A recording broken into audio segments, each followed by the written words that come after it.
강해를 좀 하겠습니다. 오늘 설교의 제목은 신성한 성품에 참여하는 자가 되십시오 라는 제목으로 말씀 증거합니다. 존 오트버그의 책 삶을 바로잡을 용기라는 책을 보면 애착에 대한 이야기가 나옵니다. 지구상에서 부모와 자녀 사이의 애착의 욕구보다 더 강력한 힘은 없습니다. 저자가 자기의 그 아내가 첫 아이를 출산했을 때의 이야기를 들려줍니다. 아내는 저자에게 그 아이를 받아들고서 이렇게 말합니다. 이 아이를 위해서라면 죽일 수도 있어요. 이 아이를 위해서라면 죽일 수도 있어요. 그래서 저자는 잘못 들은 줄 알고 아이를 위해서 죽을 수 있다는 말이죠? 이렇게 물어봤습니다. 아니에요. 내가 죽으면 이 아이를 사랑해 줄 수 없잖아요. 이 아이를 위해서라면 죽일 수도 있어요. 이렇게 말했다고 합니다. 그러면서 아내는 이 말을 증명할 기회로도 찾기 위해서 주변에 혹시 위협적인 사람이 있는지 없는지 주리를 두리번거렸다는 내용의 이야기들이 나옵니다. 부모와 자식 사이의 상호 애착은 참으로 놀라운 기적입니다. 애착이 건강하게 이루어지면 아이는 세상을 탐험하기 위한 안전기지를 얻게 되는 거죠. 애착이 잘 이루어져야 세상을 나아갈 수 있는 힘이 생기는 겁니다. 그러나 애착이 잘 이루어지지 않는 애착 장애는 아이의 삶에 모든 영향을 미칩니다. 크게 애착 장애에는 두 가지가 있습니다. 하나는 불안정 애착 유형이고 또 다른 하나는 회피 애착 유형입니다. 이 불안정 애착 유형은 집착하고 극도로 경계하게 되고 회피 애착 유형은 냉랭하고 아주 무미건조해지는 그런 모습으로 나타납니다. 이러한 애착 유형은 아주 오랜 세월 동안 사람의 내면에 자리 잡게 되는 거죠. 이 부모와의 애착 관계 안에서 형성되는 그것이 잘 형성되지 않을 때 이런 모습이 나타난다는 거죠. 근데 이것을 좀 신앙으로 좀 가져와서 이야기해 보려고 합니다. 지난 세기의 큰 사상가들 중에 상당수는 피할 수 없는 인간의 상태가 외로움이다 이렇게 주장합니다. 철학자 샤르트르는 우리가 의미를 찾는 존재이지만 의미 없는 세상 속에 살고 있기 때문에 우리는 외롭다는 거죠. 의미 없는 세상 속에 살기 때문에 외롭다라고 말했어요. 또 만들어진 신을 쓴 무신론자 리처드 도킨스는 이런 말을 했어요. 우주가 디자인도 목적도 악과 선도 없고 맹목적이고 인정사정 없는 무관심만 갖고 있기 때문에 우리가 외롭다는 거죠. 우주가 무관심 천지라는 거예요. 그래서 우리가 외롭다라고 말합니다. 그렇다면 성경의 핵심 주제는 성경의 핵심 주제 중에 하나는 우리에게 무엇을 말할까요? 사람과 함께 하시기를 원하시는 하나님이세요. 달라스 윌라드는 성경의 중심 주제가 하나님과 함께하는 삶이다. 그것을 제시하는 것이다. 하나님과 함께하는 삶을 우리가 어떻게 살 건가? 그것을 제시하고 있다는 거죠. 그 중심에는 누가 계신 거죠? 바로 예수 그리스도께서 계신 것입니다. 성경 전체에서 하나님은 그분의 백성과 함께 하신다고 말씀하세요. 그렇기 때문에 외롭거나 두려워할 필요가 없다고 말씀하십니다. 우리가 생존하고 번영하기 위해서 자녀 곁에 있어서 애착 관계를 맺어야 하는 것처럼 영적인 삶에 있어서도 애착의 필요성이 있다는 것을, 하나님과 깊은 애착의 관계 안에 들어가야 할 필요가 있다는 것을 보여줍니다. 그렇다면 우리가 한번 좀 질문을 던져야 돼요. 우리는 하나님과의 관계에서 어떤 애착 유형을 가지고 계십니까? 첫 번째는 안정애착 유형이죠. 안정애착 유형의 사람은 부모의 무릎 위에 앉아있는 아이처럼 하나님의 사랑 안에서 쉼을 누립니다. 하나님의 사랑 안에 쉼을 누립니다. 브러넌 매닝은 길을 가다가 무릎 꿇고 기도하는 농부를 만난 아일랜드 목회자 이야기를 합니다. 목사는 농부에게 말했습니다. 하나님과 무척 가까운 것 같습니다. 농부에게 그렇게 말했습니다. 농부는 기도를 멈추고 말했습니다. 그럼요, 하나님은 저를 몹시 사랑하신답니다. 이렇게 말했습니다. 이것이 하나님에 대한 안정애착이죠. 선하신 하나님에 대한 신뢰가 여러분 있으세요? 하나님이 우리 삶에 선하시다는 것에 대한 신뢰가 있습니까?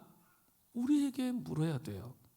하나님에 대한 사랑의 깊은 경험이 있어야 우리의 아버지이신 하나님과 안정애착의 관계 안에 들어갈 수 있게 되는 거죠. 그래야 신뢰할 수 있는 거예요. 그냥 그런 관계가 없는데 어떻게 안정애착 안에서 신뢰할 수가 있겠습니까? 두 번째는 불안정애착입니다. 이것은 하나님께 연결된 느낌이 약한 것을 의미합니다. 데이빗 배너는 사람들에게 이렇게 물어보라고 권면합니다. 당신에 관해 생각하고 계신 하나님을 상상해 보십시오. 당신을 생각할 때 하나님은 어떤 기분이 드실까요? 나를 생각할 때 하나님이 어떤 기분이 드실까요? 한번 생각해 보십시오. 데이빗 배너는 놀랄 정도로 많은 사람들이 가장 먼저 떠올리는 단어가 실망이라는 거예요.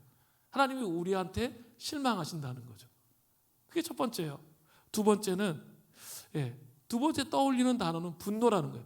꼬라지 좀 봐라, 아이고 하는 짓거리 하고는 하면서 우리를 보시면서 분노하신다는 거죠. 왜 이런 것들이 떠오를까요? 그것은 하나님이 진정으로 우리를 사랑하신다는 것을 믿지 않기 때문이에요. 그걸 믿지 않는 거죠.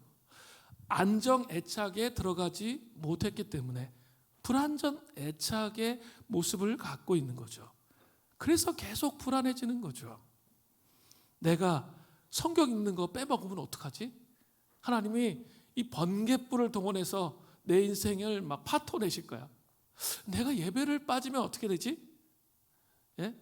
하나님이 뒤통수를 완전히 그냥 뒤통수를 후려치셔가지고 나를 그냥 인생에서 꼬꾸라지도록 그렇게 하실 거야. 이런 무의식증의 생각을 갖는 거죠. 내가 회개하지 않으면 어떻게 할까? 회개하라면 늘 자학적 회개를 하는 거죠. 그냥 자학적으로. 그거는 죄책감에 의해서 자학적인 회개이기 때문에 하나님 앞에 가까이 갈 수가 없습니다. 이러한 생각 속에 갇혀있기 때문에 하나님과 불안정 애착을 하게 되는 것이죠.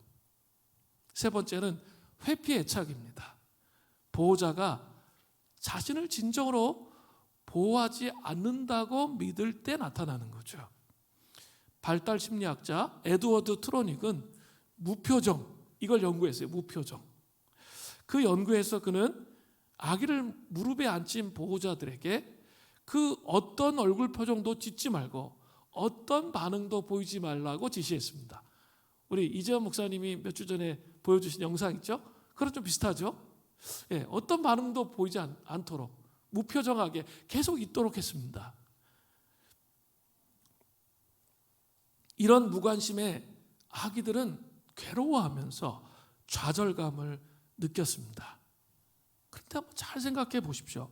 하나님을 무표정한 분으로 생각하며 그분을 피하는 것이 상책이라고 여기는 사람들이 정말 많습니다. 예수님의 탕자의 비유에 나오는 형이 그러했습니다. 형은 분노한 나머지 집에 들어가 아버지와 함께하기를 거부했습니다. 또 출애굽기 20장에 가면 모세가 시내산에서 하나님을 만날 당시 이스라엘 백성들은 너무나 두려워해가지고 시내산 옆에도 오지 않았습니다. 경계도 넘지 못하는 그런 상황 가운데 있었습니다. 이 패턴에서, 회피 애착의 패턴에서 우리는 영적 삶의 흥미를 잃어버리게 됩니다. 하나님은 대단히 멀게 느껴져요. 기도는 무의미하게 보이고 영성은 막 게임처럼 느껴집니다. 나에게 영적 유전자는 없을 거야. 다른 사람은 다 은혜 받아도 난 절대 은혜 못 받을 거야. 해피 유형의 애착에 문제가 있는 거예요. 그렇게 가는 것이죠. 아론이 이스라엘 백성에게 선포한 위대한 축복, 이 제사장의 축복이 있어요. 특히 다음 대목에서 이 애착 스타일을 위한 놀라운 초대를 만날 수 있어요. 회피 애착에 대한 초대예요. 민수기 6장 25절에 보면 여호와는 그의 얼굴을 내게 비추사. 여호와께서는 어떻게 하신다고요? 여호와는 우리 아버지시잖아요. 그분이 얼굴을 우리에게 비추신다라고 말씀하세요. 하나님은 결코 무표정의 하나님이 결코 아니라는 거예요. 그렇다면 이제 하나님과의 관계가 불안정 애착과 회피 애착에서 어떻게 하면 안정 애착으로 갈 수 있을까요? 어떻게 하면, 다른 말로 얘기하면 주님과 동행하는 삶이 나의 삶 속에 있을까요? 오늘 본문에는 신성한 성품에 참여하는 자가 되라고 말씀하고 있어요. 이거 대단히 중요해요. 신성한 성품에 참여하는 자가 되라고 말씀하십니다. 좀 오늘 본문을 살펴보겠습니다. 베드로 후서 1장 1절부터 2절은 인사말이기 때문에 생략하고 곧바로 이 3, 4절의 내용이 너무나 중요하기 때문에 곧바로 본문으로 들어갑니다. 베드로 후서 1장 4절 후반절에 핵심이 나오죠. 신성한 성품에 참여하는 자가 되게 하려 하셨느니라. 사실 베드로 후서 1장 3, 4절은 신성한 성품에 참여하는 자의 삶이 무엇인지를 보여주고 있습니다. 그렇다면 신성한 성품이 뭔지 먼저 알아야겠죠? 신성한 성품이 무엇입니까? 신성한 성품은 표준세 번역을 보니까 하나님의 성품, 하나님의 본성이라고 말해요. 하나님의 성품이라고 표현되고 있어요. 또 현대인의 성경에 보면 신의 성품. 그러니까 신성한 성품은 뭐예요? 하나님의 속성, 하나님의 성품, 하나님의 위격, 그것을 의미한다고 말하고 있죠. 그러면 생각해 볼 게 또 있죠. 그러면 이런 그 하나님의 성품, 속성, 위격에 어떻게 타락한 인간의 본성을 가진 우리가 그 충격적이게 거기에 참여할 수가 있을까요? 깨끗하지 못하고 거룩하지 못하고 죄된 본성을 따라 살아가는 우리가 어떻게 거기에 참여할 수 있냐라는 거예요. 베드로후서 1장 3절부터 4절은 그 방법을 우리에게 이야기하는 거예요. 그 방법을. 크게 세 가지인데요. 이게 정말 중요한 말씀이에요. 첫 번째는 그의 신기한 능력으로 생명과 경건, 건강이 아니라 경건에 속한 모든 것을 받아들이는 삶을 통해서입니다. 자, 베드로 후서 1장 3절 전반절에 보세요. 그의 신기한 능력으로 생명과 경건에 속한 모든 것을 우리에게 주셨으니. 하나님은 먼저 우리에게 신성한 성품, 하나님의 성품에 참여할 수 있는 길을 열어주셨습니다. 참여할 수 있다는 거예요. 인간들이 하나님의 신성한 성품에 참여할 수 있습니다. 그것이 무엇입니까? 그의 신기한 능력이라는 표현이 나오죠. 그는 누구입니까? 예수님을 말하는 거죠. 예수님의 신적인 능력을 의미하는 거예요. 예수님의 신적 능력을 의미하죠. 예수님은 죄가 없으시지만 우리와 같은 인성을 가지셨고 또한 신성도 가지고 계시죠. 삼위일체 하나님의 한 위격으로 하나님의 성품도 갖고 계셔요. 하나님의 신적인 능력을 가지셨죠. 근데 그분께서 우리를 위해서 십자가에 달려 죽으시고 우리에게 생명과 경건에 속한 모든 것을 주셨다는 거예요. 그거를 받아들이는 게 신의 성품에 참여하는 자가 된다는 거죠. 그러면 좀 정리를 해봐야죠. 이 생명과 경건이 그럼 과연 뭐냐? 이걸 알면 신의 성품에 참여하는 거 알겠죠? 십자가로 말미암아 우리에게 예수님께서 주셨다는 거예요. 자, 그럼 먼저 살펴보겠습니다. 생명은 무엇입니까? 뭐 육체적인 생명, 그것을 의미하는 게 아니죠. 우리가 예수님의 십자가를 바라보며 그 십자가 앞에서 우리의 죄 짐이 벗겨진 것을 믿는 것, 그럴 때 우리에게 이 생명이 옵니다. 그죠? 그것은 영생, 즉 영원한 생명입니다. 그 영원한 생명, 영생은 우리 십자가 앞에서 나의 인생의 모든 죄짐, 정말 죄된 본성, 타락한 모든 영역들이 십자가로 말미암아 풀어졌구나, 그걸 믿으면 영원한 생명의 길이 열리고 하나님과의 관계의 문이 열리는 거죠. 자, 로마서 3장 24절부터 25절은 대단히 중요한 구절이에요. 로마서에서. 그리고 이것은 거의 복음의 핵심에 가까운 구절이기 때문에 이 구절을 늘 기억해야 돼요. 이렇게 되어 있어요. 그리스도 예수 안에 있는 속량으로 말미암아, 그리스도 예수 안에 있는 속량으로 말미암아 하나님의 은혜로 값없이 의롭다 하심을 얻은 자 되었으니, 이 신칭의 교리가 나오죠. 이 예수를 하나님이 그의 피로써 믿음으로 말미암아 화목제물로 세우셨으니, 오늘 이 화목제물을 살펴보려고 그래요. 화목제물로 세우셨으니 이는 하나님께서 길이 참으시는 중에 전에 지은 죄를 관가하심으로 자기의 의로우심을 나타내려 하심이니. 자, 이 로마서 3장 24, 25절은 제가 뭐라 그랬어요? 복음의 핵심 중의 핵심입니다. 이 구절을 이해해야 로마서 전체가 풀리는 거거든요. 자, 특별히 여기서 제가 오늘 이야기하고 싶은 것은 화목제물입니다. 이 단어가 아주 중요해요. 화목제물은 헬라어로 힐라스테리온이라고 해요. 헬라어로, 신약성경에 쓰여진 헬라어로 힐라스테리온이라고 하는데, 이것은 언약궤, 법궤 있죠, 법궤. 그죠? 언약궤, 그 언약궤의 속죄소. 속죄소가 어디 있죠? 언약궤의 뚜껑, 덮개를 의미하는 거예요. 덮개. 거기 하나님이 임재하신다고 생각했죠. 그 덮개, 그 언약궤의 덮개를 의미합니다. 또 구약 성경에 쓰여진 히브리어로는 코페르라고 하는데, 이것은 죄를 덮는다, 뚜껑. 뚜껑, 덮개, 그렇게 얘기했죠. 죄를 덮는다는 뜻이 있습니다.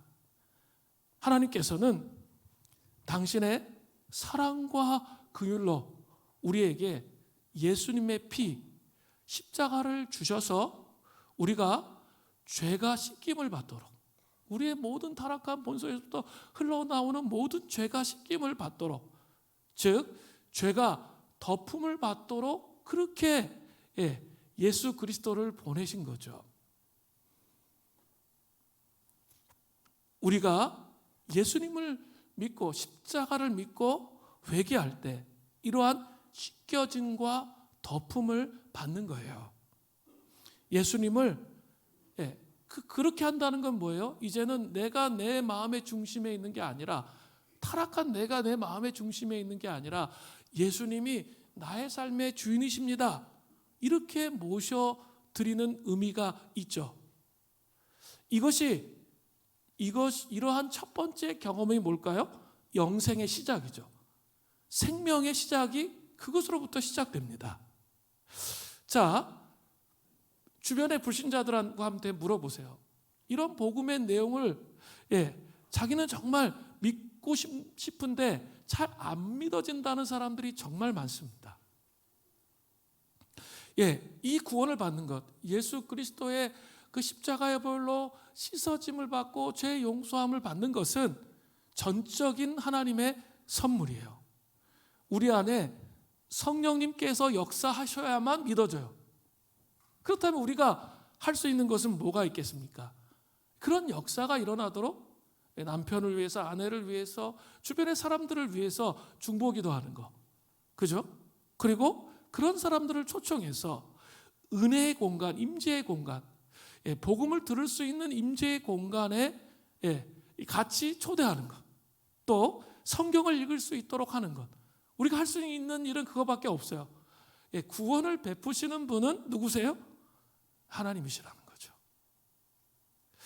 자, 화목제물로 예수님은 영단번에, 뭡니까? 우리가 예수님이 돌아가시지 않았으면 우리는 이 신약 시대에도 예배 때마다 뭐 하고 있어야 돼요? 짐승 목 따야 돼.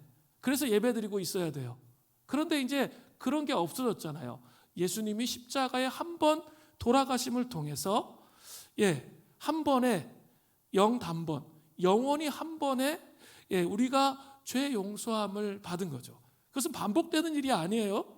그냥 한 번으로 끝나는 거죠. 그러나 우리는 어때요?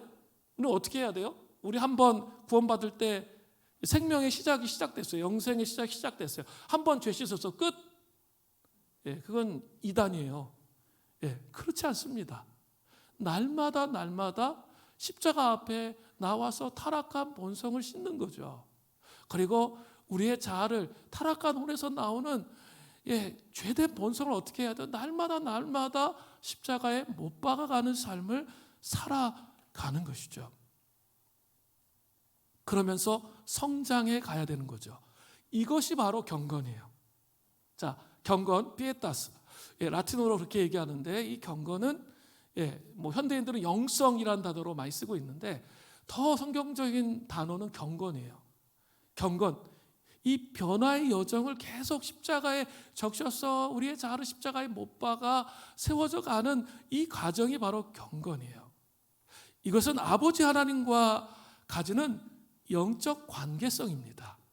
하나님의 자녀로서 타락한 본성에서 올라오는 죄성, 제가 늘 얘기하죠. 혼의 타락을 날마다 십자가에 못 박으면서 하나님의 뜻을 존중하는 거예요. 이게 잘 안 되잖아요. 그래서 그것을 자꾸 십자가에 못 박으면서 하나님의 뜻을 존중하고 순종함으로 나아가는 삶을 살아가는 것을 말하는 거죠. 그게 경건이에요. 이것은 반드시 우리의 도덕적인 삶, 윤리적인 삶도 연결되는 거죠.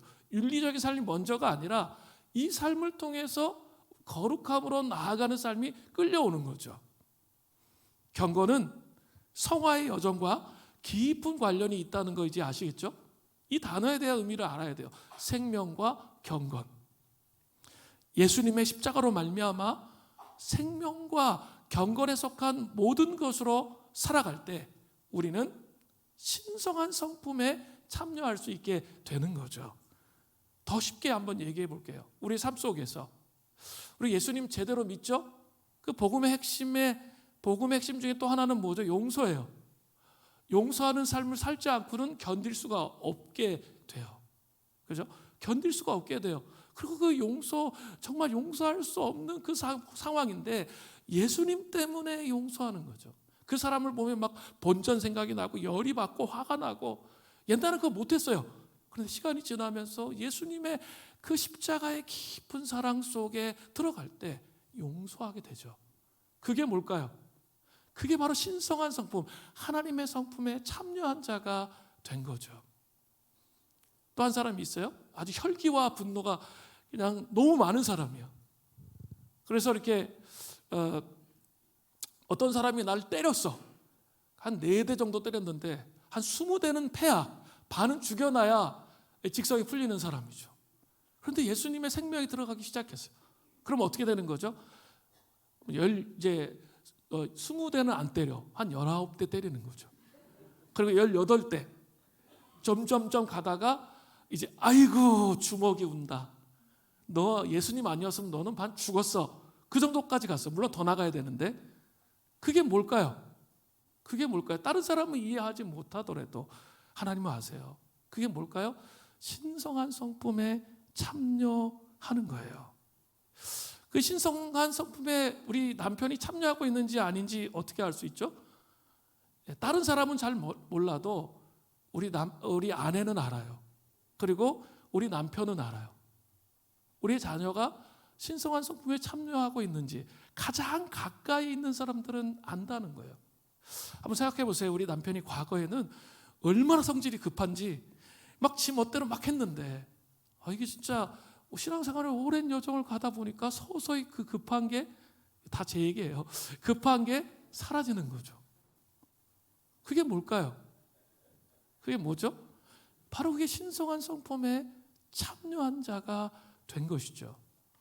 그의 신기한 능력, 예수 그리스도의 신비한 그 십자가의 능력을 통해 생명과 경건에 속한 그 모든 것을 받아들이는 삶을 통해서 하나님의 신성한 성품에 참여한 자가 된 거죠.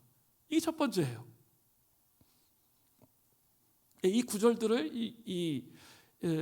생명과 경건을 잘 이해해야 돼요. 십자가와 연결해서. 그러면 이게 이해가 되기 시작합니다. 이런 거구나.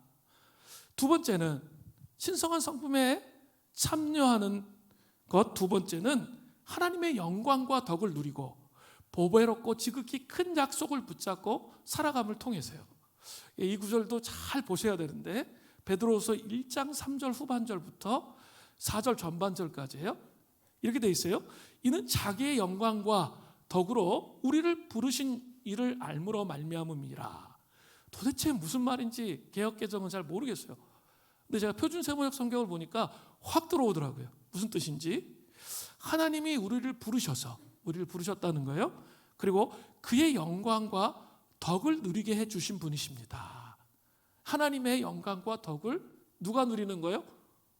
하나님의 영광과 덕이 계신데 그걸 우리가 누리는 거예요. 자, 그러면서 보세요. 이로써 영광과 덕으로서 말하는 거예요. 그 하나님의 영광과 덕을 우리가 누리는데 그 보배롭고 지극히 큰 약속을 우리에게 주사 이 약속으로 말미암아 그 영광과 덕을 누리는 것은 뭐라고요? 보배롭고 지극히 큰 약속이다라는 단어를 또 사용합니다. 자, 그러니까 오늘 이것들을 풀면, 이 단어들을 풀면 이 내용이 이해가 되는 거예요. 3절에 하나님의 영광과 덕, 그것부터 풀어야겠죠? 그것은 무엇입니까? 영광은 하나님의 속성으로 하나님의 완벽하심과 실수가 없고 후회가 없으시고 완벽하시고 퍼펙트하심과 하나님의 아름다움을 나타내는 것을 가리켜요. 완벽하심과 아름다움, 그게 하나님의 영광의 특징이에요. 이것은 하나님이 행하시는, 우리 가운데, 이 땅 가운데 행하시는 일의 궁극적인 동기입니다. 자, 이 덕이라는 단어가 이렇게 낯설어요. 근데 영어 성경을 보면 굿니스, 이 굿니스가 뭐죠? 선하심을 말하는 거예요. 하나님의 선하심. 영광과 비슷한데 하나님의 선하심을 말해요. 자, 그런데 아까 이는 그 영광과 덕을 누리게 해주신다 그랬죠. 그죠? 하나님의 백성들이 하나님의 성품을 우리 가운데 경험하게 되는 거예요.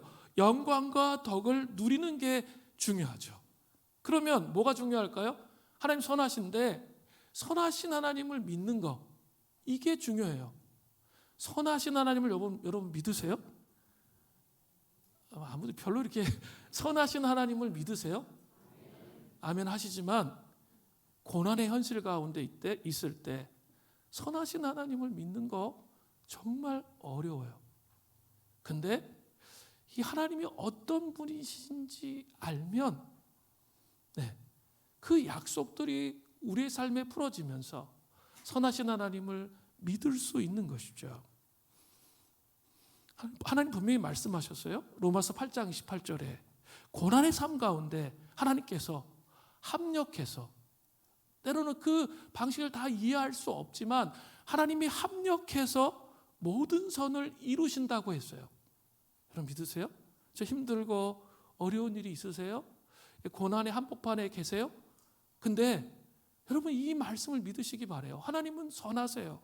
그 선하신 하나님이 우리를 이끄실 거예요. 근데 고난의 한복판에서 하나님은 그 모든 것을 합력해서 선을 이루시겠다. 그 약속이에요. 그리고 예레미야 29장 11절에도 하나님의 백성을 향한 하나님의 생각은 뭡니까? 결코 재앙이 아니에요. 재앙이 아니고 평안이고 미래와 희망을 주는 것이기 때문에 그런 거예요. 이 약속을 믿는 거죠. 그러면 선하신 하나님을 경험할 수 있습니다. 하나님은 하나님의 백성을 부르셔서 하나님의 영광과 덕을 우리가 실제적으로 경험하도록 그렇게 하시는 거예요. 누구를 통해서 경험하게 하실까요? 하나님이 바로 예수 그리스도의 십자가를 통해서 경험하게 하시는 거예요. 지금 우리는 사순절을 가고 있죠. 그죠? 이 사순절이 정말 중요해요. 초대교회 영성에서 키가 사순절. 사순절에 키워드가 몇 가지 있는데, 또 하나의 중요한 키워드가 뭐냐면 사랑의 사순절이에요. 이 사순절은 사랑의 사순절이라고 말해요. 그리고 또 사순절에 또 중요한 키워드가 뭐예요? 광야. 자발적 광야로 들어가는 거예요. 이 사순절에 이 고난의 현실 속에 들어가는데 우리가 고난에 갇히는 게 아니라 하나님 우리에게 가르쳐 주시고자 하시는 게 있어요. 고난의 현실 속에서 사람이 떡으로만 살 것이 아니요 하나님 입에서 나오는 모든 말씀으로 정말 살 수 있는지 없는지 가르쳐 주시기를 원하세요. 예수님은 40일 동안 금식하시면서 그 경험을 하셨던 것이죠. 그래서 이 고난의 현실 속에 광야 속에서 뭐가 형성돼요? 신랑이신 예수님을 여러분 영접했잖아요. 그럼 그걸로 끝나는 게 아니에요. 이제 그분을 닮아가고 그분을 정말 사랑하고 그 예수님 앞에 나의 삶 전체를 드릴 수 있는 신부의 영성이 정말 중요한 거예요. 그 신부의 신랑이신 예수님을 사랑하는 순결한 신부의 영성을 갖는 거죠. 그러면 이제 뭐가 되죠? 신부의 영성을 통해서 그 예수님을 정말 사랑하게 되면 그 다음에 열리는 게 있어요. 바로 성령 하나님과 성부 하나님을 알게 되는 거죠. 성부 하나님과 성령 하나님과 삼위일체 하나님과의 교제 안에 들어가게 하는 거예요. 하시는 거죠. 성부 하나님은 아버지시잖아요. 그 아버지의 특징은 뭐라고 그랬어요? 우리를 보호하시는 거죠. 우리를 보호하시고 우리가 정말 안전할 수 있다는 거. 두려움에 벌벌 떨 필요가 없어요. 과거에 이 상처 때문에 두려움에 벌벌 떠는 거 있는데 그 예수님을 정말 사랑하면 아버지가 보여요. 근데 그 아버지는 정말 우리를 온전히 보호하시는 그런 분이세요. 그렇기 때문에 친밀한 사랑 안에 들어가고 진정한 안정된 진정한 애착을 경험할 수 있게 되는 것이죠. 이 은혜가 이 사순절에 우리에게 있게 되는 거죠. 또 베드로 사도는 보배롭고 큰 약속을 우리에게 주셨다 이렇게 말하고 있죠. 구약을 보면 이스라엘 백성들에게 하나님께서 율법을 주셨어요. 그런데 그들은 그 율법을 깨뜨려 버렸습니다. 지키지 못했어요. 하나님이 남편이 되셔도 이스라엘 백성들은 지키지 못했습니다. 그래서 하나님은 예레미야 31장 31절부터 34절에 보면 뭐라고 말씀하세요? 이제 새 언약을 주시겠다는 거예요. 이제 그 언약은 그냥 이렇게 율법 정도 주는 게 아니라 너희들의 마음속에 새기시겠다는 거죠. 즉 보배롭고 큰 약속, 누구를 주시는 거예요? 바로 예수 그리스도를 우리에게 주시는 거죠. 십자가로 말미암는 약속이에요. 이 십자가로 말미암는 약속이 복음의 핵심이에요. 그 십자가로 말미암는 약속을 통해서 우리에게 주어지는 게 뭡니까? 에스겔서 36장 25절부터 27절 이거 다 구약에 예언되어 있는 거예요. 신약이 아니고 그 예수님에 대해서 맑은 물로 너희에게 뿌려서 너희로 정결하게 하되 곧 모든 더러운 것에서와 모든 우상 숭배에서 너희를 정결하게 할 것이며 또 새 영을 너희 속에 두고 새 마음을 너희에게 주되 너희 육신에서 굳은 마음을 제거하고 부드러운 마음을 줄 것이며 또 내 계명을 너희 속에 두어 너희로 내 율법을 행하게 하리니 너희가 내 규례를 지켜 행할지니라. 우리 안에 하나님 뭐 하신대요? 우리를 정결케 하고 십자가로 말미암아 우리를 정결케 하고 더러운 거 우상 숭배했던 거 다 우리 혼의 타락들을 다 뽑아 내신다는 거죠. 그리고 이제 그 예수님이 죽으시고 끝난 게 아니죠. 이단들은 사이비들은 예수님이 죽었대요. 죽으셨기 때문에 실패했대요. 그죠? 그래서 성공한 자기가 있다는 거죠. 자기도 죽을 텐데. 예? 성공한 자기가 있다고 속여요. 근데 여러분 정말 복음의 핵심을 제대로 이해하면 그런 거에 속지 않습니다. 왜 그럴까요? 예수님이 죽으시고 끝난 게 아니고요. 중요한 건 뭡니까? 부활하셨어요. 승천하셨어요. 그리고 우리에게 성령님을 보내주시고 주셨다는 거죠. 그것은 그렇게 함을 통해서 성령님과 함께 우리의 마음에 깊은 이 정말 수렁과 같은 혼의 타락들, 그것들을 이제 예수 그리스도의 십자가로 말미암아 성령님께서 어떻게 하시는 거죠? 다 벗겨내실 수 있다는 거예요. 그래서 신성한 성품에 참여할 수 있는 자가 될 수 있다는 거예요. 이게 복음이에요. 성육신에서부터 이 복음을 기억하셔야 돼요.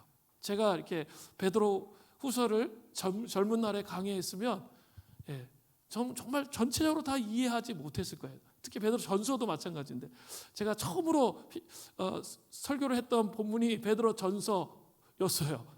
그런데 그때 설교했던 내용을 보면 도대체 내가 뭘 이해하고 있는지 저 자신도 잘 모르겠더라고요. 이렇게. 근데 이제 시간이 지나서 이 복음에 대해서 초대교회 때부터 내려온 이 복음의 진수를 알기 시작하니까 이 본문이 풀어지기 시작해요. 특히 베드로전서는 아주 중요한 교리들이 적혀져 있어요. 근데 그것을 제대로 이해하지 못했거든요. 근데 이제는 좀 새롭게 알 수 있을 것 같아요. 특별히 베드로 후서 1장 3, 4절은 정말 핵심 중에 핵심이에요. 신성한 성품에 참여하는 그런 일이 있는 거죠. 이 약속을 붙잡고 살아가시는 은혜가 있기를 바랍니다.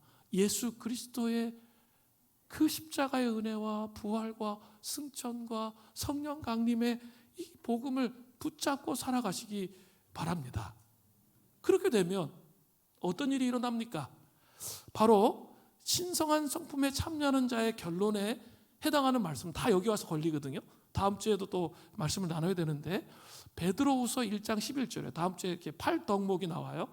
그것도 다 여기서 걸리는 거예요. 다 여기 와서 결론으로 걸리는데 이렇게 되어 있어요. 이같이 하면 우리 주 곧 구주 예수 그리스도의 영원한 날에 들어감을 넉넉히 너희에게 주시리라. 하나님 나라에 들어감을 넉넉히 주신다고 말씀하세요. 뿐만 아니라 이 땅에서 하나님 나라를 이뤄갈 수 있는 능력을 주신다는 거예요. 성령님은 우리를 예수 그리스도의 십자가의 죽으심과 부활로 이끄셔서 하나님 나라의 삶을 살아갈 수 있게 하시는 거죠. 즉 하나님께서 주시는 비전을 이 땅 가운데 펼쳐가는, 아까 비전에 대한 찬양들 많이 했죠. 예수님과 연결시켜서 비전에 대한 찬양을 했는데요. 비전을 이루는 삶을 살아가게 하신다는 거죠. 신성한 성품에 참여하는 것 두 번째, 하나님의 영광과 덕을 누리고 보배롭고 지극히 큰 약속을 붙잡고 살아감을 통해서 이 하나님 나라를 이룰 수 있다는 거죠. 그런데 그것은 그냥 자신만을 위한 삶, 예수님의 십자가 죽으심, 그것만 묵상하는 것으로 끝나지 않는다는 거예요. 반드시 전혀 내가 생각하지도 못했는데, 제가 오늘 그걸 나눌 건데, 전혀 생각하지도 못했는데 하나님 나라의 비전을 이룰 수 있는 길로 간다는 거예요. 이게 하나님의 경륜과 하나님의 방식과 우리의 방식이 다른 거죠. 우리는 이거를 연결시키지 못해요. 자기 삶과 자기 삶의 비전과 예수님의 죽으심과 부활 연결시키지 못하기 때문에 하나님의 그 비전을 이루어갈 수가 없게 되는 겁니다. 헨리 데이비스 오로는 이렇게 말했습니다. 대부분의 사람들이 조용한 절박감에 살아갑니다. 우리는 현재의 삶에 만족하지 못하지만 열정이 부족하기에 평범한 삶에 만족합니다. 먼저 꿈꾸지 않으면 꿈이 이루어지는 것을 경험할 수 없습니다. 물론 그렇게까지는 나쁘지 않은 삶을 꿈꾸는 사람은 없습니다. 하지만 많은 사람들이 그렇게 살다가, 그렇게까지 나쁘지 않은 삶을 살다가 생을 마감합니다. 노래를 가슴속에만 품은 채로 세상을 떠납니다. 우리에게 필요한 것은 우리가 그렇게까지 나쁘지 않은 삶에 안주하면서 놓치게 될 이 하나님 나라의 의미와 성장과 사랑으로 그 평가될 되어서 얻을 수 있는 그 명쾌함이라는 것이죠.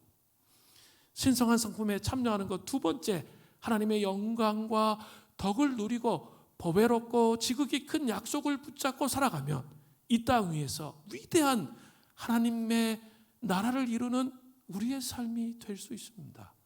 그리고 그런 교회가 될 수 있습니다. 제가 좀 한번 나눠볼까요? 제가 전교인 수련회를 앞두고 이제 그 특별 새벽 기도회를 시작했잖아요.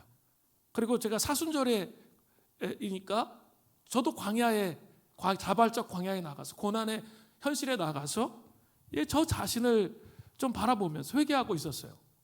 교만을 깨뜨리는 그거에 집중하는 거지. 예수님의 성육신과 십자가의 죽으심과 부활을 통해 하나님 내 혼의 깊은 곳까지 아주 내 인격에 붙어 있는, 제가 인식하고 있지 못하고 있는 이 교만을 주님 벗겨주십시오. 그 씨름을 매일매일 하고 있었습니다. 이 사순절 기간에. 그런데 신기하게, 참 신기해요. 내가 그거에 집중하고 있었는데 전 우여곡절을 겪고 우여곡절이 있었지만 하나님께서는 이 전교인 수련회의 방향을 가르쳐 주시고 또 이 교회 이 물된 동산 수림교회를 향한 비전을 정리해 주시는 거.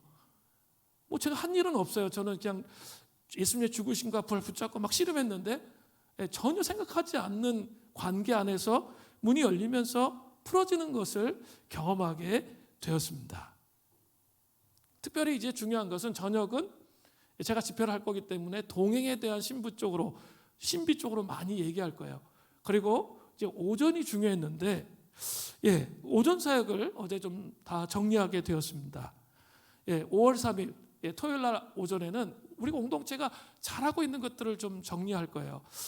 다음 세대와 부흥. 이제 동행은 밑에 깔고 정말 이렇게 부흥으로 나가야 되는데 다음 세대와 부흥이라는 주제로 진행될 것 같고요. 또 5월 4일 주일 오전에는 그 예배와 부흥, 그리고 공동체의 핵심 가치 중에 하나인 예배와 부흥에 대한 거, 그게 진행이 될 것 같아요. 그리고 5월 5일 월요일, 이날은 되게 중요한 날인데 부흥과 융합선교, 부흥과 융합선교라는 개념으로 진행이 될 것 같습니다. 정말 이것은 제가 여태까지 해왔던 하나님 주셨던 비전에 대한 상당 부분이 이루어지는 그런 부분이에요. 그런 부분을 우리 교회가 함께 꿈꿨던 이 부분이 이루어지는 그런 내용이에요. 우리 12, 13년 전에 우리 한 30명, 우리 이곳에 있는 30명 같이 압록강 두만강 유역에 일주일 동안 종주했죠. 휴가 기간에. 그때 하나님 저에게 주셨던 비전과 마음이 있었어요. 그것은 그 북한의 성도들이 무슬림 지역에 가서 이게 연합돼서 선교가 될 수 있다면 하나님 나라가 빠르게 오겠다. 그리고 서로 주고받으면서 통일을 준비할 수 있다면 하나님 나라가 정말 빠르게 오겠다 생각을 했어요. 그랬는데 그냥 그렇게 생각하면서 그게 정말 이 비전을 이루고 싶다. 근데 뜬구름 잡는 거죠. 어떻게 이루어요 이거를? 제가 북한 사람 아는 사람도 하나도 없고 탈북민도 하나도 그때는 몰랐고, 그런데 하나님이 이것을 풀어가는데 저는 이해를 못하고 있었는데 풀어가는데 먼저 이 난민들을 통해 무슬림 사역을 품게 하셨죠. 우리 RJDM을 통해서. 그리고 또 우리 교회가 또 뭘 품게 하셨어요? 탈북민들을 품게 하셨잖아요. 이 두 개가 합쳐진 거죠. 그리고 생명나무 교회가 이제 4월 말에 이제 개척이 되는데 장소를 구했어요. 그런데 이제 제가 이런 비전들을 나눴을 때 탈북민 중에서 유일하게 딱 한 사람이 반응한 사람이 있었어요. 그 사람이 김강호 목사예요. 자기 가슴이 뛴다고 막 이러는 거예요. 갑자기 제가 막 이런 얘기를 하니까 자기 가슴이 뜁니다. 목사님 저 꼭 투르키에 꼭 데려가야 돼요. 목매달고 있어요. 그래가지고 꼭 그래 데려갈게 이렇게 했는데 이렇게 그런 표현을 쓰는 거예요. 자기들은 과거에 힘들고 어려운 일들을 겪었잖아요. 탈북하면서 겪었던 그 수많은 고통과 고뇌, 이거 다 말할 수 없을 정도예요. 한 사람 한 사람 얘기 들어보면. 그런데 지금 과거의 일이잖아요. 근데 무슬림 난민들은 어때요? 아프간 난민, 이란 난민, 이런 사람들은 다 어떠냐면 지금 현재 그 일을 겪고 있다는 거죠. 그래서 목사님, 제가 그곳에 가면 제가 고난당한 이유를 해석할 수 있을 것 같아요. 그리고 그들과 함께 연합하고 나누는 거, 이런 것들을 같이 이야기하면서 전혀 생각도 안 했는데 이런 일의 전개가 이루어질 것 같아요. 그리고 또 우리 이수진 목사님 부흥상회 하셨죠? 같이 비전을 나누면서 이야기했는데 저는 한국의 강소형교회, 특별히 중소형교회에 관심이 정말 많습니다. 저 혼자 잘 되는 게 아니라 함께 이 건강한 중형교회, 소형교회들이 잘 세워져서 함께 하나님 나라를 세우는 이 일에 대한 소망을 갖고 있는데 이수진 목사님께서 이제 가라는 단체를 세웠어요. 그래서 저한테 7월 초에 세미나를 부탁하셨어요. 그래서 이렇게 무슬림 지역에서 사역을 하는데 현지인들 사역하는, 한국에서 또 난민 사역하는데 그 사역하시는 분들 같이 모여서 세미나를 하기로 했어요. 그리고 이제 탈북민들도 함께 조인해서 이게 이렇게 함께 세미나 하면서 선교적 교회, 선교적 교회의 원조가 이 신학적으로 정리하신 분이 토론토 영락교회 송민호 목사님이시거든요. 그분이 오셔서 정리하는 이런 일들을 하게 될 것 같아요. 그러면서 이게 뭐예요? 이렇게 따로따로 다 놀았는데 이게 하나로 연결되어지면서 하나님이 원하시는 이 교회를 향해서 그냥 아무 생각 없었고 그냥 그 비전만 품었는데 십몇 년이 지나서 그 일이 제 눈앞에서 이루어지는 것이 지금 눈앞에 있다는 거예요. 하나님은 그런 식으로 일해 가신다는 거죠. 이 다음 세대도 마찬가지죠. 130여 명의 다음 세대 아이들이 있습니다. 저는 그냥 이렇게 비실비실한 다음 세대 아이들 키우기를 원하지 않습니다. 정말 시대를 움직이고 바꿀 수 있는 거목과 같은 우리 아이들이 좀 세워지기를 바랍니다. 주의 말씀으로 기도로 세워져서 시대를 움직이는 그런 일들이 일어나기를 원합니다. 전교인 수련회에 또 제 소망하는 것은 전교인 수련회를 통해서 치유가 일어나도록 육신의 질병이 치료되고 이 복음의 능력으로 회복되고 새로워지는 일이 일어나기를 원합니다. 그리고 그리하시지 아니하실지라도 감사할 수 있는 그 믿음 가운데 하나님 치료하시고 회복하시는 은혜가 있기를 원해요.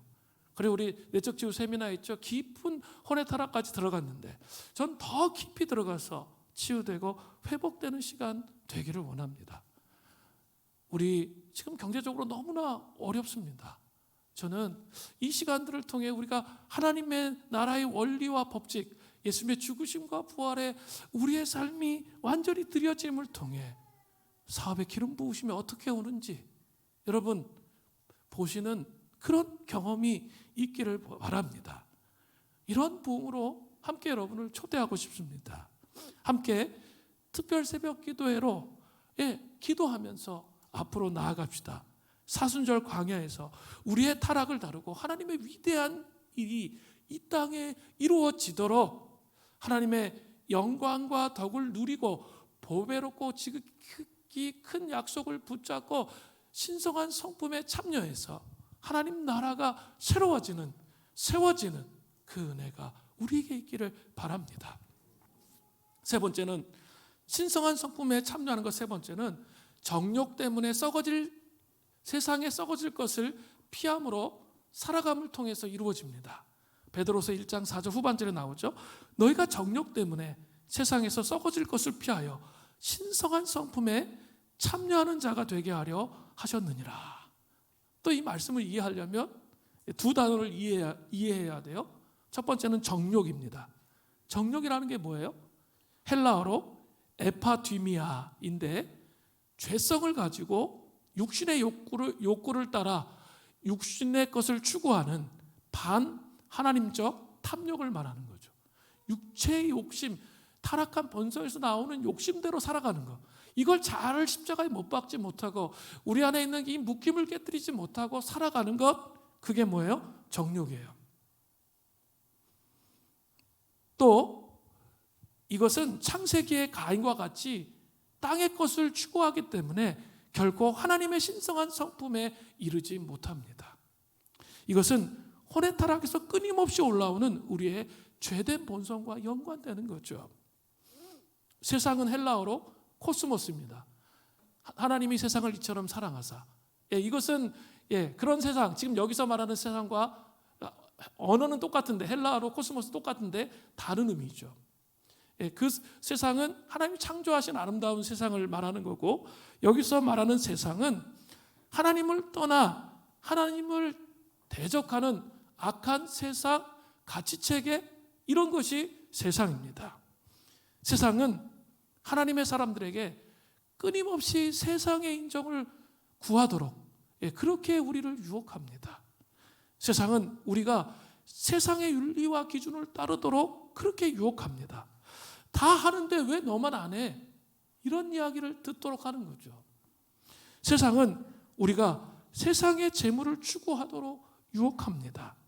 세상은 우리가 하나님의 말씀에 의문을 제기하도록 유혹합니다. 한 일주일만, 간단해요. 일주일 동안 말씀 안 보고 TV만 드립다 계속 봐보세요.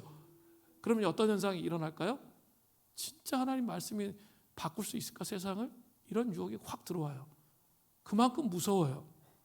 세상은 우리가 하나님을 온전히 신뢰하는 것이 정말 어리석은 일이라고 우리를 유혹합니다.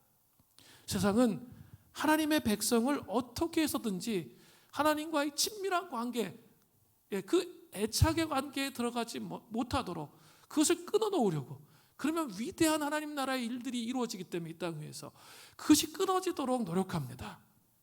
그렇기 때문에 우리는 정욕 때문에 세상에 썩어질 것을 피해야 하는 것이죠. 정욕 때문에 세상에 썩어질 것을 피하여 이것을 직역하면, 원어의 뜻에 따라 직역하면 이런 거예요. 죄의 노예가 된 육신의 탐욕을 따라 악한 세상에 썩어질 것에서 도망하여, 죄의 노예가 된 육신의 탐욕을 따라 악한 세상에 썩어질 것에서부터 도망가라는 거죠. 도망해서 어떻게 하라는 거예요? 바로 따라오잖아요. 신성한 성품에 참여하는 자가 되라는 거예요. 신성한 성품에 참여하는 자가 되라는 거죠. 즉 정욕과 세상에 열려있는, 나도 인식하지 못해요. 그만큼 강력해요. 세상이. 세상과 정욕과 세상에 열려있는 영혼의 창과 문을 닫아야 된다는 거예요. 날마다 이 보혈의 피로 적셔지면서 주님 앞에서 주님과 동행하는 삶을 살아감을 통해 우리의 열려있는 창과 문을 닫아야 돼요. 그래야 신성한 하나님의 성품에 참여할 수 있다고 말하고 있습니다. 닫지 못하면 나도 모르게 그냥 세상의 영향을 받아서 그냥 세상이 하는 방식대로 분노하고 화내고 짜증내고 이렇게 하면 신성한 성품에 참여할 수 없게 된다는 거죠. 지금 한국 사회는 참으로 안타깝게 극단의 시대로 나아가고 있습니다. 국민일보 뉴스에 실린 기사입니다. 한 온라인 쇼핑몰에서 기자가 저주 인형 이렇게 검색을 하자 수백 개의 상품이 줄지어 나타났습니다. 누군가를 저주할 때 사용하는 인형의 수가 상당히 많았습니다.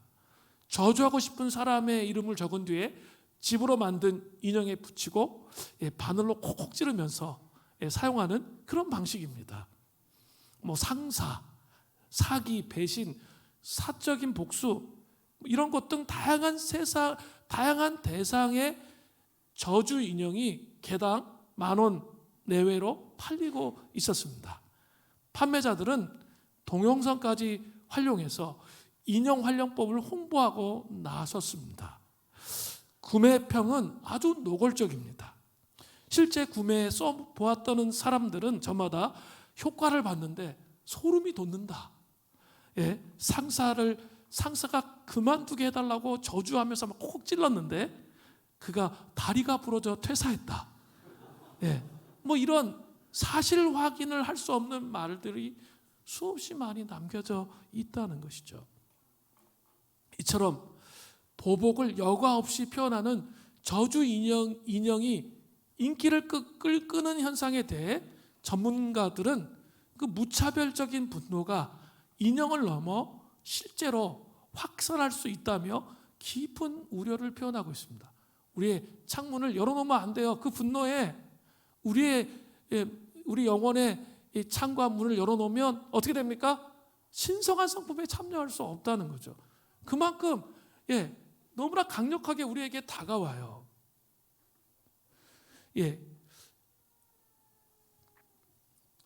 윤영훈 선결대 문화선교학과 교수는 이렇게 말하고 있어요. 저주 인형의 등장과 인기는 우리 사회에 증오와 갈등이 만연되어 있다는 방증입니다. 사회 구성원들이 겪는 심리적 갈등과 해결되지 않는 분노의 왜곡된 표출 방식을 여실히 보여주는 그런 현상이라고 분석했습니다. 이것은 우리 시대의 정치적 상황과 무관하지 않습니다. 국민일보를 또 봤는데 극단의 시대, 자신의 정의를 절대화하지 말라, 온유 겸손하라는 제목의 기사가 떴습니다. 그런데 거기에 이렇게 한국교회에서 거목과 같으신 분들의 설교의 내용들이 언급되어 있었습니다. 지금은 소천하셨지만 이렇게 한국교회의 거목과 같으신 분들이 이야기한 그 내용들이 떠 있었습니다. 근데 그 중에서 상당히 인상 깊은 것이 하나 있었습니다. 그것은 대학생 선교회 CCC 설립자이시며 전성기를 이끈 김준건 목사님의 설교 내용이었습니다. 설교 제목은 자기 정의에 대해 겸손하라였습니다. 자기 정의에 대해서 겸손하라, 그게 설교 제목이었어요. 김 목사님은 스스로 옹호하는 당파적 입장이 절대적 진리가 될 수 없다라고 단언하셨습니다. 왜곡과 악용, 심한 오저, 날카롭고 폭탄적인 말, 무책임한 냉소적인 선동을 경계해야 한다고 말씀하셨습니다. 저는 정말 의미 있는 말씀이라 이렇게 생각이 듭니다. 우리가 이 시대의 정신을 본받아 세상과 정욕을 향해 창과 문을 열어놓고 분노의 삶을 산다면 우리는 하나님의 신성한 성품에 참여하여 하나님의 방식으로 하나님 나라의 유업을 이룰 수 있는 삶을 살아갈 수가 없게 됩니다. 하나님 나라는 내가 생각한 방식으로 오지 않아요. 저는 그것을 평생 동안 배웠어요. 젊은 날부터 하나님 나라에 대한 신학으로 가득 차 있었기 때문에 그것이 얼마나 중요한지 알아요. 그런데 그 방식으로 안 오더라고. 대단히 조심해야 합니다. 하나님의 방식은 결과와 과정 전체가 중요한 거예요. 결과만 중요하지 않습니다. 과정 전체가 중요합니다. 과정은 완전히 인간적인 방식으로 알고 결과만 얻으려고 하면 결코 안 됩니다. 하나님께서 역사의 주관자이심을 여러분 믿으세요? 선하신 하나님의 통치가 이 땅에 있을 것을 믿으세요? 그리고 지금 이 깊은 고난의 정말 이 분열과 갈등의 한복판에서 우리 어떻게 해야 됩니까? 하나님의 통치를 믿는다면 주여 이 민족을 불쌍히 여겨 주시옵소서. 이 민족을 불쌍히 여기시고 우리 가운데 정말 화해와 용서와 복음의 능력을 통해 변화되는 이 민족이 되게 해 주십시오. 그 중보가 우리에게 정말 필요합니다. 지금은 아주 중요한 시기를, 이 민족의 아주 중요한 시기를 걸어가고 있습니다. 저는 뭐 어느 편이 아니에요. 저는 그런 쪽에 관심이 없습니다. 정말 중요한 것은 이 복음이, 그 복음의 핵심이 이 민족 위에 중심에 서서 정말 복음의 가치로 하나님의 방식을 따라서 결과와 과정까지 열린 창문이 있으면 안 돼요. 세상과 정욕에 열린 창문이 있으면 안 되고요. 하나님의 방식으로 갈 수 있도록 끊임없이 씨름하면서 우리 중보해야 돼요. 그래야 이 땅의 변화와 한국교회 안에 변화가 일어나는 거예요. 이 상태로는 정말 안 됩니다. 정말 너무나 안타까운 저는 그런 마음들이 있습니다. 하나님의 방식으로 신성한 성품에 참여한 그런 교회와 우리 개인이 되었으면 좋겠습니다. 신성한 성품에 참여하는 자에 대해서 3가지를 말씀드렸습니다. 그의 신기한 능력으로 생명과 경건에 속한 모든 것을 받아들이는 삶을 사는 거예요. 하나님의 영광과 덕을 누리고 보배롭고 지극히 큰 약속을 붙잡고 살아가는 겁니다. 정욕 때문에 세상에 썩어질 것을 피함으로 살아감을 통해서 우리 모두 정말 하나님 나라를 세우는 신성한 성품에 참여하는 자, 그런 자가 되시기를 간절히 바랍니다. 우리 같이 기도하겠습니다. 우리 나는 아무것도 아닙니다. 날마다 이 타락한 본속을 십자가에 못 박고 이 광야에서 주님이 그 십자가로 우리를 통치하시고 이 땅을 통치하시도록 우리가 주님 앞에 서기를 간절히 바랍니다.